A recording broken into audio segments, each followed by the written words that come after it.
Welcome to Movement Memos, a TRUTHOUT podcast about things you should know if you want to change the world. I'm your host, Kelly Hayes. Joe Biden's victory over Donald Trump in the state of Georgia was finally certified on Friday. The Trump campaign has insisted upon a recount, which will be concluded by a computer scan. But at long last, the results are official. Now, with critical Senate runoffs in the works, all eyes remain fixed on Georgia. So, what did it take for Georgia organizers to get this far? And what do they need to win? Most of us have a lot to learn from people on the ground. So, with so many people's hopes invested in these Senate races, I wanted to bring back my friend Anoa Changa, who joined us in September for one of my favorite episodes of Movement Memos ever, which was called How to Do More Than Panic About Voter Suppression. Anoa Changa, welcome to the show. Kelly, thank you so much for having me. So how are you doing, friend?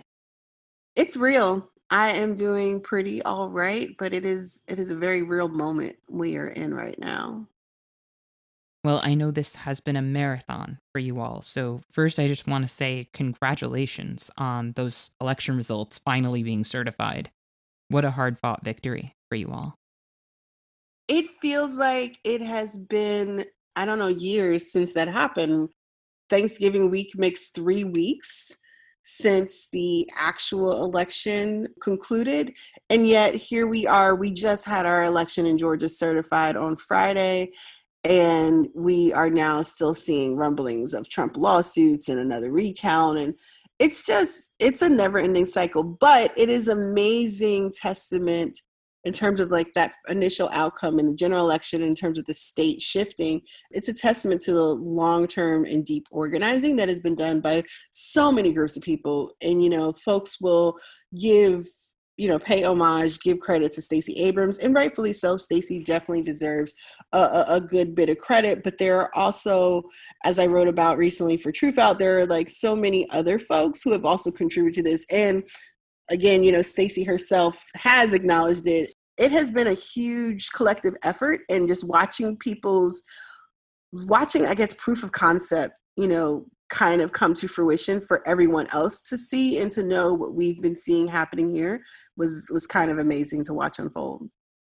When we talked about the voter suppression you all were up against back in September, we talked about how little support you all had had over the years in confronting the gains that Republicans were making in terms of voter suppression over the last decade.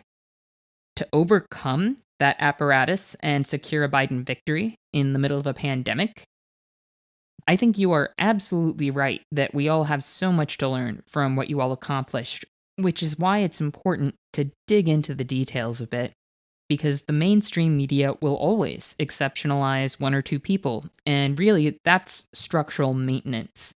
It's a way of acknowledging an accomplishment as though they're giving credit where it's due, when really they have isolated one person and erased the rest of the story.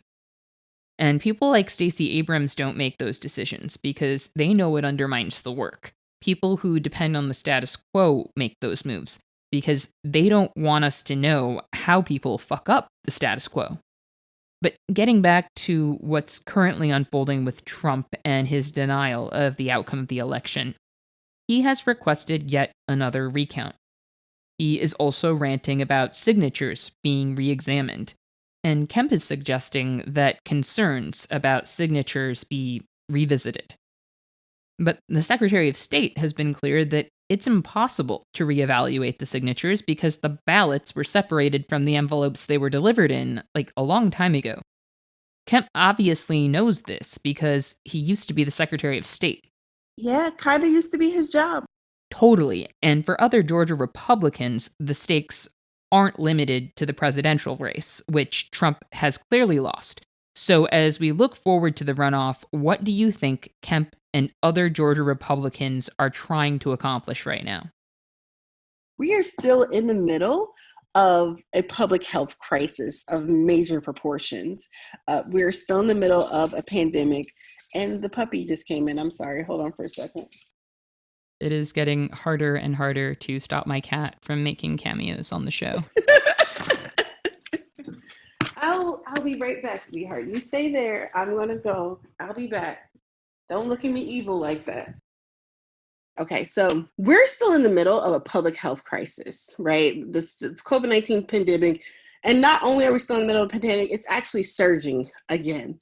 And so we are seeing this onslaught, this attack on the use of absentee ballots.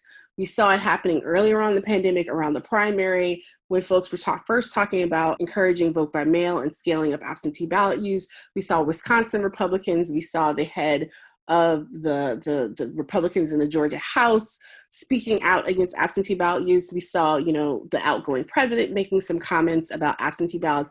And generally, there's this fear that if we start having people use a more accessible form of voting, particularly in the middle of a public health crisis, that somehow Republicans will never, ever get elected ever again. And they keep saying these things out loud while simultaneously trying to convince everyone that it's not safe, that there's all this fraud, that there are all these issues. And really all the fraud are people not voting for them. And in particular, we're talking about brown and other voters of color.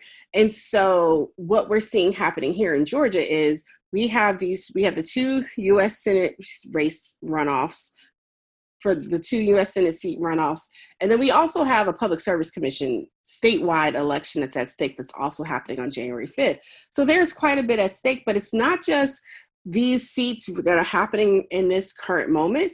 It's looking forward to what can happen in 2022 and whether or not whomever runs for governor, whether it's Stacey Abrams, who has been rumored in a few articles recently to be mulling another run, or whatever, being able to shift the state level government, the state elected officials, would be a huge game changer for folks here in Georgia, particularly when we're talking about the administration of elections, if a new Secretary of State happens to not be a Republican, right? Same with governor, same with so many decisions. I mean, we're one of the states that, our governor literally sued the mayor of Atlanta, over a mask mandate because, and y'all, not because he wanted to enforce a mask mandate, but quite the opposite. So there's a lot happening at stake right now. And so we're seeing the groundwork be laid through the ridiculous notions in Trump's claims when they're talking about checking the signatures. And to people who may not know more, to people who are not listening beyond sound bites, that may seem like a logical or rational request being made, but it is not when the Republican Secretary of State, who is also trying to make sure everybody knows how much he loves Trump by, in the middle of press conferences or interviews, saying, I'm a Trump Republican, by the way, which is wild. But when we're talking about the signature match concerns, these are not valid concerns. The process as prescribed by law is what has been followed. What we have are a bunch of sore losers and people scared about losing their power, being mad that the laws, as restrictive as they keep trying to make the laws, the will of the people, our power, endurance, collective organizing has just surpassed their abilities to limit and minimize us. And so when we're talking about these signatures and matching up, when you think about an absentee ballot, for folks who voted absentee, you put your ballot inside the envelope. For those of us who live in states that require a signature matching, we sign the envelope. So the envelope has been signed. That is your actual envelope for your actual ballot. Once it is verified, as the Secretary of State, Brad Raffensperger, has said multiple times, the procedure is that it's verified, that ballot, that envelope belongs to that person, right? That requested it, that submitted. The other point in the process where the signature is checked is that application. So when folks are applying on the paper form, so whether they're sending it in by mail or scanning it in to either fax or send by email, you have to sign the application. So the signature, because they have rejected people's applications for not matching the signature on file with the DMV or wherever else they're pulling a signature from. So that's the other point where they check the signature before even processing the ballot. The other procedure for requesting your ballot, which is requesting it through the online system, it matches up the voter record with what has been pulled over from the DMV to make sure that person is who they say they are, right? So the online request system, not anyone can just request an absentee ballot.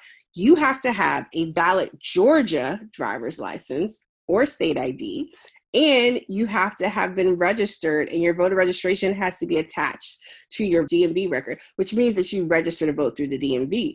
If you are not someone who is registered to vote through the DMV, but you're registered to vote and you have a valid license, it's possible that your record might not show up in the system. We found this out. A colleague of mine, that's her exact situation.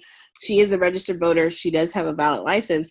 They're just not connected because she didn't register to vote through the DMV. So there are all these different steps in the process long before a vote was even counted. So to claim that the land of voter suppression, Georgia, like Georgia has a storied history of voter suppression, right? So it's fascinating for Republicans to with straight faces make the accusations about the system and the process that they're making right now. Well, first of all, I love this because I feel like I'm in school right now, and that's exactly where I need to be. So, can you tell us a bit more about the on the ground work that's happening? I mean, right now, part of this is multi-tiered as it has always been, right? So it's like a truncated version of what has already been happening over the last several years. There's about 7 weeks or so until the upcoming election, 6, 7 weeks to the upcoming election. Folks are trying to make sure anyone who wasn't already registered is registered. There was a change in law. So previously under Georgia law, if you had not voted in the general election, you would not be allowed to vote in the runoff. That has changed. Folks can register and vote newly for this runoff election, so long as they're not, some cheeky Twitter liberal who's like, hey, I'm going to Georgia for the runoffs, let me go vote. Those people have actually caused us a lot more grief because now we have all these unfounded allegations being made about people moving in from out of town to come vote, which isn't happening. But we have folks making sure folks are able to vote. There's about 25,000 or so anticipated potential voters who will be turning 18 by January 5th. Those young folks are eligible to register to vote between now and December 7th to vote in this upcoming election. So there's been a major push. We saw historic turnout in terms of younger voters under the age of 25. And so folks are really trying to get youth out and engaged around the ballot this cycle. And so we see that happening in terms of voter registration, making sure folks who, even if you voted, just double checking your registration, because we do live in a state with this current administration, just like the predecessor, is known to remove people from the rolls. And so just making sure that people are alert and aware of what's happening. And if people are noticing any issues when they're trying to vote, either in early voting, or we have some runoffs that are actually happening now for some local races, if folks are noticing anything, we're encouraging people to make sure that they're checking in with election protection folks or other voting rights organizations that are collecting that data, because part of how we've been able to change things like the signature match issues, like the cure, previously there wasn't really a cure process. Now there has been a cure process, which is why the number of ballots that were dismissed because of signature match issues reduced significantly, is because now there's this cure process in place that wasn't there before. So these are all things folks are capturing the different testimonials and stories of people in the process, so that if there have to be any legal challenges, that is also part of it. And then we see folks scaling up their organizing. WFP has a Georgia team, Georgia presence now. So their team actually just launched a series of canvases yesterday. And when we're talking about canvassing, they're doing no contact canvassing. So it's more like lit drops than door knocking per se. So a lit drop is literally what it sounds like, y'all. You're dropping literature at somebody's house. You do not put anything in people's mailbox. It's illegal, actually, to touch people's mailboxes when you're doing that type of work. So these are some of the things that are kind of going on, and just still kind of engaging with cultural influencers and community leaders and people, so that folks are staying up to date, because we had some changes, like because of all the delays with the count and certification, there was some constantly changing deadlines around early voting. So making sure people have good information. I mean, making sure people have good information is so crucial to all the work everyone does. But really right now, when we have a runoff election, making sure people understand why this is important, why you need to come out. Yes, you got to vote one more time in this present moment is a part of that work, and just making sure that we have as much turnout as possible. It's a little tight for their December 1st, like I said, local runoff races. So it's been tight, and folks were not able, for the most part, to probably request their absentee ballots, but encouraging people to take advantage of early voting, but then encouraging everyone who's able to request absentee ballot for January 5th to do so, particularly again with the virus, corona is still spiking. It's the holiday season, just trying to minimize as much harm to folks as possible, and just recognize that people are probably tired. It's been a long year, but we still have one more hurdle to climb in terms of the election process itself. I am just going to briefly interrupt us with a pre recorded fundraising appeal because Truthout is a nonprofit news publication that has thus far survived the decimation of independent news. But we can't create independent news on a corporate landscape without help from readers and listeners like you. So if you're enjoying the show, please consider heading to truthout.org to make a donation today. Well, thank you for that rundown of what local folks who know the terrain and know what they're doing are working on. What should people who live outside Georgia, who are really passionate about this race and really want to help out, be doing right now? And what shouldn't they be doing? I appreciate you asking about what folks should not be doing, right? Because it's really, I mean, I think this is something, and I'm sure you know this from your own work in Chicago. It's just the parachuting in or coming and telling folks who have been doing the daily grind. That's like number one, right? That's for like all of us who do all the things everywhere. Like the parachuting in and telling other people what they need to be doing or what it takes to win, particularly when you haven't won. Like it's so wild, seeing people who have worked with winning or losing campaigns, losing strategies, talk about what should happen. And yes, I'm specifically talking about dim leadership claiming that Georgia needs to run to the middle or whatever the case may be. Like that literally that has not worked. When back in 2014, when Jason Carter ran for governor, Jimmy Carter's grandson, and Nunn ran for senator, it was the same type of idea: run to the middle. You need to kind of pull off some Republicans. This is how you win. But that has been proven time and again to not be effective in the mass moving. And while there are some who want to rush to give credit to white Trump voters defecting and voting for Biden, what we're actually seeing is that it was a massive multiracial coalition across the state that helped push Biden over the threshold for winning the state. And so while some folks did stay home in terms of people who supported Trump, that's different than converting people and having people turning out and voting for Biden, right? Who are appealed to some moderate message.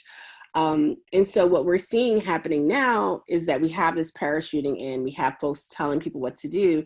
And, myself, others were really posting, like, if you want to help what's happening in Georgia, you need to connect with organizations that are already doing this work and see what they need. And there's been like one or two different articles about this, like I think Huffington Post and Washington Post both have articles about that specifically. I wrote for TRUTHOUT, a piece looking at some of the work that's done by Black Voters Matter, the Asian American Advocacy Fund, and 9 to 5 Georgia, just 3 organizations out of the many that have been doing work here. But that it's so colonial in mentality. It's like electoral white supremacy to like assume that you know more than the local people, right? And again, we see this happening, in a lot of places, particularly around matters of voting rights. Well, not even just particular, around anything really. But I also think that we need to be listening.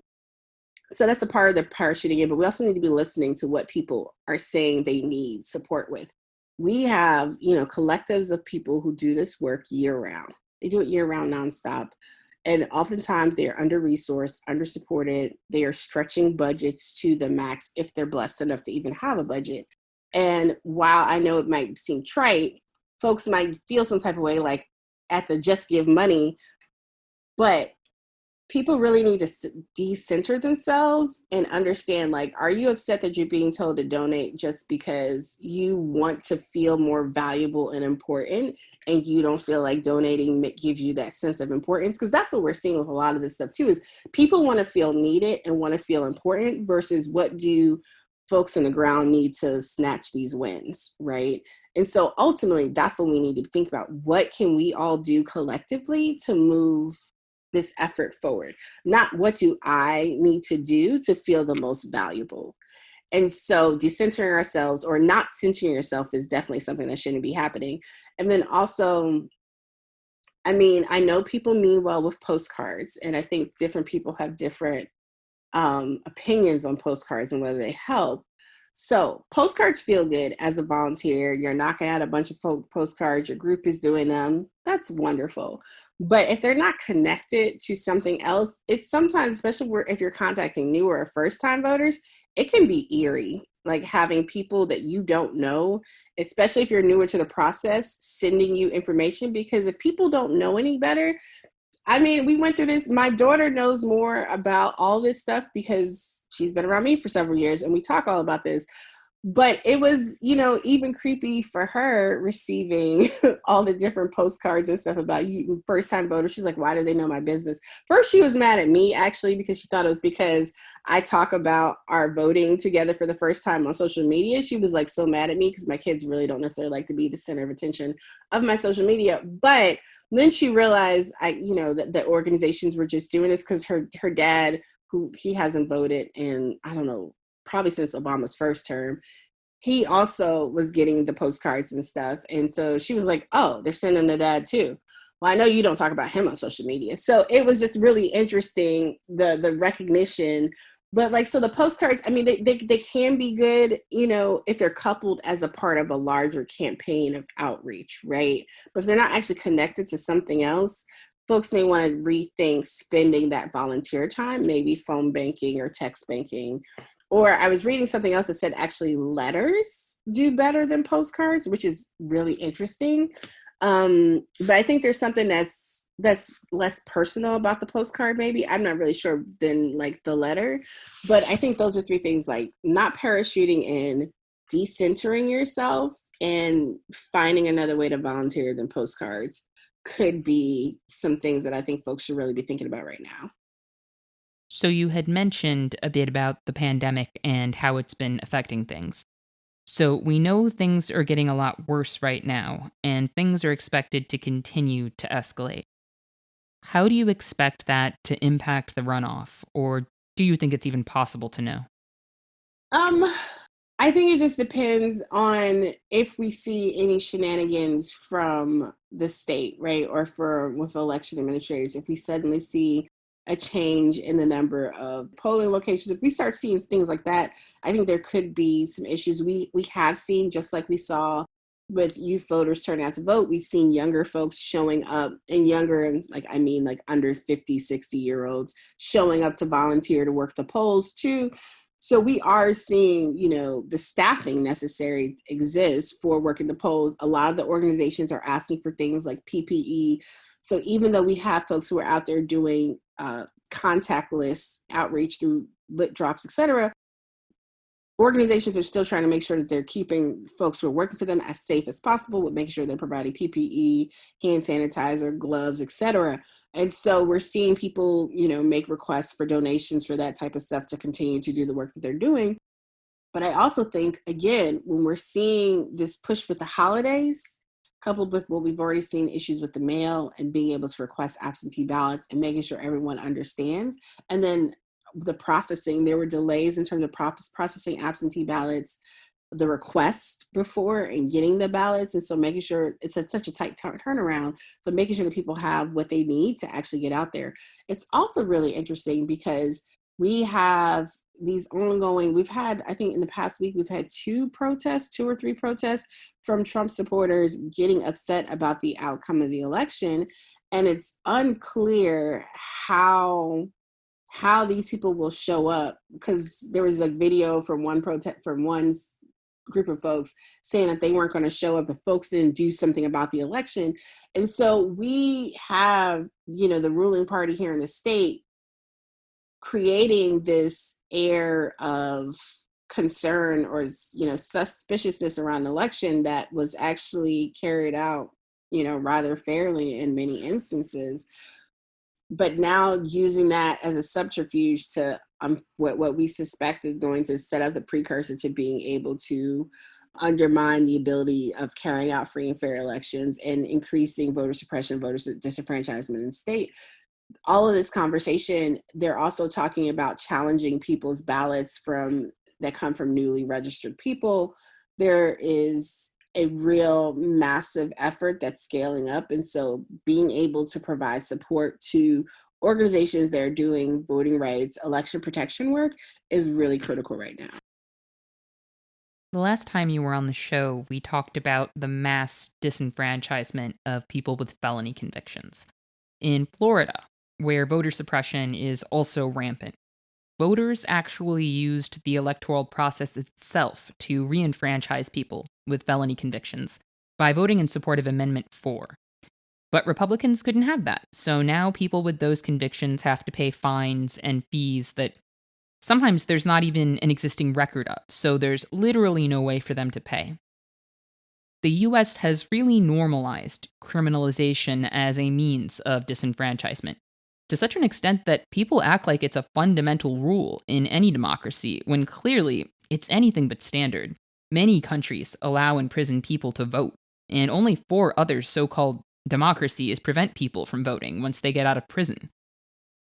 So I'm thinking about that particular brand of voter suppression and how Republicans get away with it, which I think connects really horribly with how politicians are getting away with leaving imprisoned people caged in the path of COVID-19. The confluence of a pandemic and mass voter suppression is nightmarish under any circumstances, but for people who are already experiencing civil death, I can't even imagine what this moment is like. What are your thoughts on how civil death and the threat of death by COVID-19 connect with this moment? I don't know that there is really a valid reason for imposing civil death on people in terms of their individual right to be able to cast their individual ballot, right? Like that is just such a wild thing that has become to accept it as normal, when in fact we have some of the whiter states that allow for either incarcerated folks to still vote, or they have varying degrees of restoration after release. I mean, when we're looking at places like Georgia, like Florida is where Amendment 4 was passed, and then the Florida legislature, curtailed it the way it did. We're looking at, I mean, or Alabama, Tennessee, basically anywhere in the South and several other states that make it very difficult for folks to have their rights reinstated. And so we have people who are being subjugated to atrocious conditions, again, in the middle of a major health pandemic. They're not being given proper ability to actually deal with a social distancing, all the things that we're supposed to be doing. Folks, unfortunately, on the inside are not being given the same resources, materials, or opportunities to be able to do those things. And they're not treated as a population worthy of advocating for by so many elected officials. One of the lead organizers with formerly incarcerated convicted people and families movement said to me once in an interview, she was just like, folks take for granted that incarcerated folks or folks who have been formerly incarcerated and had felonies who don't have their rights restored can't vote, but their families, their communities, the people that are tied to them do vote. And so we as a collective need to start leveraging our voice and our vote. And I think we're starting to see some of that starting to happen, but it's still too widely acceptable for folks to be treated as if they are expendable simply because they're behind bars. And that, I think, when we talk about, especially when you have people who talk about like, I vote the Bible, or I'm a good Christian, like I don't, even people who are not religious, like but claim to have certain moral values, our willingness to overlook the humanity of other people, like just the basic human rights and human decency, because people quote unquote did something wrong. I mean, a lot of people did something wrong. Like I really like more than half probably of folks who are in elected office, quote unquote, did something wrong. And yet and still they're given all this deference and respect, even as they're out here infecting other people. I mean, I've lost count how many Republican elected officials have now contracted COVID and are possibly exposing other people with their intentional refusal to wear masks. But that's a whole nother conversation. But I just think that what we're seeing right now, as we're transitioning into a new administration, as we still have this election process going on here in Georgia, that we need to be thinking about those folks who aren't necessarily able to access the ballot. I think it's a similar situation when we talk about, members of the undocumented community who are not able to vote, different reasons, but their rights, their ability to exist and thrive is just as important as anyone else's. And so how do we help organize as allies to people in these spaces, but also taking their values with us when we're going into the voting booth? Well, thank you for that very thoughtful take on how these issues are colliding. And I hope our listeners are also reflecting on the connectedness of these issues because we aren't going to make it by leaving people behind. Well, if folks want to get more involved and support organizers on the ground in Georgia, you can find links to some important resources in the show notes of this episode on our website. We try to always add links to the show notes that can help you all follow up on the issues we discuss and get more involved. And I hope you all will check out that content and support groups like the New Georgia Project because they definitely deserve it. And I want to thank you so much for joining us today. I definitely learned a lot, and I always do when we talk. Absolutely. I love talking with you, Kelly. Same goes. I hope we can do it again soon. I also want to thank our listeners for joining us today, and remember, our best defense against cynicism is to do good, and to remember that the good we do matters. Until next time, I'll see you in the streets.